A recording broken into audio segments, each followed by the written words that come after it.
Hello, everyone. Welcome to Easy English Cafe. Today's common phrase of the day is in the spur of the moment. The phrase in the spur of the moment means to do something suddenly without planning or thinking about it ahead of time. It describes spontaneous actions or decisions made quickly. Spur refers to a tool used to make a horse move quickly. So the idea is acting quickly without delay. So if they want the horse to go really fast, they kick the sides of the horse with the spurs and it makes them go quickly.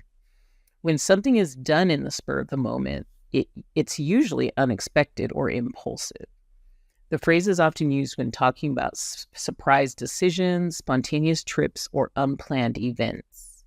So here are some sentences. We decided to go to the beach in the spur of the moment. It wasn't planned at all. He bought the guitar in the spur of the moment, even though he doesn't play. She said something hurtful in the spur of the moment, but later apologized.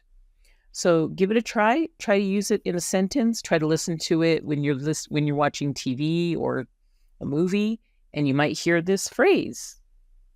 Like and subscribe. We love having your company. See you soon.